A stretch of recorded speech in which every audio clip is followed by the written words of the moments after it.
Hello students, welcome to Vision Academy. Students, आज हम शुरू करने जा रहे हैं टैली का एक और इम्पॉर्टेंट सेशन, जिसमें आज हम कंप्लीट टैली को शुरू करेंगे। जिसमें हम सबसे पहले स्टार्ट करेंगे जीएसटी से। पहले हम कुछ लेक्चर्स में देखेंगे उसकी जीएसटी, फिर हम उस जीएसटी का प्रैक्टिकल इम्प्लीमेंटेशन देखेंगे और सो एन एंड सो फार। इस वीडियो को हम थोड़ा सा लंबा ना रख के दो चार पार्ट्स में रखेंगे, ताकि आपके लिए जो अंडरस्टैंडिंग है वो थोड़ी सी और इजी हो जाए। तो स्टूडेंट्स, पार्ट 3 में हम देखेंगे कि कैसे जो टैक्स होता है उसकी कैलकुलेशन की जाती है। इसमें सबसे पहले हम देखेंगे कि जो टैक्स होता है वो किस तरीके से काम करता है। दो तरीके के टैक्स आएंगे जब आप टैक्स में डील करेंगे, दो तरीके के टैक्स, जैसे कि इनपुट टैक्स और आउटपुट टैक्स। अब ये जो इनपुट और आउटपुट टैक्स होते हैं, उससे हमारा जो टैक्स होता है वो डबल रेट ना होकर सिंगल रेट हो जाता है। मतलब एक प्रोडक्ट पे हमेशा जो टैक्स लगेगा वो एक ही बार लगेगा, और उसके बाद जब प्रोडक्ट का अमाउंट बढ़ेगा तो जो टोटल टैक्स रेट है वो सिर्फ उतने ही परसेंट से बढ़ेगा जितने परसेंट से आपका टोटल अमाउंट बढ़ा है। अब इससे क्या होता है, इससे आपका जो प्रोडक्ट का कॉस्ट है वो मिनिमाइज हो जाता है। कैसे होता है देखते हैं।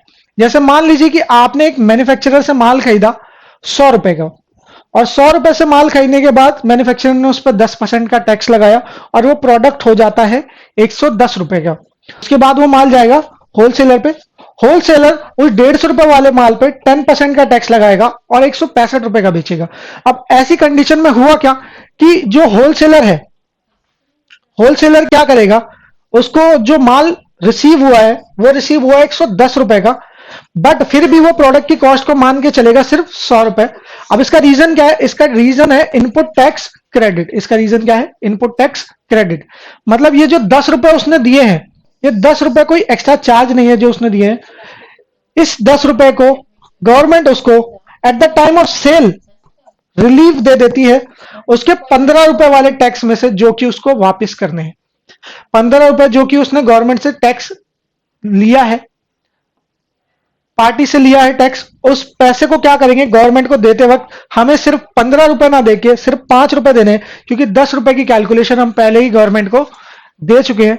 इसीलिए कहा जाता है जो प्रोडक्ट का टैक्स है वो सिर्फ एक प्रोडक्ट पे एक ही बार लगाया जाता है। यहां तक समझ में आया? अब हम क्या करेंगे, इसकी कैलकुलेशन देखते हैं कि प्रोडक्ट की कॉस्ट कैसे कैलकुलेट हुई है। तो एक कैलकुलेशन कैसे होती है कि आप क्या करते हैं, प्रोडक्ट को जब आपने 100 रुपए का खरीदा था, 100 रुपए का खरीदने के बाद आपने उसमें 10 रुपए की प्रोडक्ट की कॉस्ट ऐड की। अभी आपके हिसाब से प्रोडक्ट की कॉस्ट हो रखी है 110 रुपए, बट जो वेंडर उसको खरीदेगा वो इस 10 रुपए को, जो कि वो टैक्स में देके आया है, उसको कॉस्ट का पार्ट नहीं बनाएगा। ऐसा क्यों है? ऐसा इसलिए कि जब उस माल को वो एक मार्जिन ऐड करने के बाद, मान लीजिए उसने प्रोडक्ट की कॉस्ट 100 ही मानी और वो प्रोडक्ट को 150 रुपए में बेच रहा है, 10% के हिसाब से उसको 15 रुपए टैक्स मिलेगा। और ये जो 15 रुपए उसको टैक्स मिला है, प्रॉपरली तरीके से होना क्या चाहिए था कि ये 15 के 15 रुपए उसको गवर्नमेंट को देने थे, पर गवर्नमेंट कहती है कि आपकी जो प्रोडक्ट की कॉस्ट है वो सिर्फ 50 रुपीज बढ़ी है, तो आप मुझे 150 रुपए पर टैक्स ना देके आप मुझे सिर्फ 50 रुपए पर टैक्स दें। और 50 रुपए का टैक्स आपका बनता है सिर्फ 5%।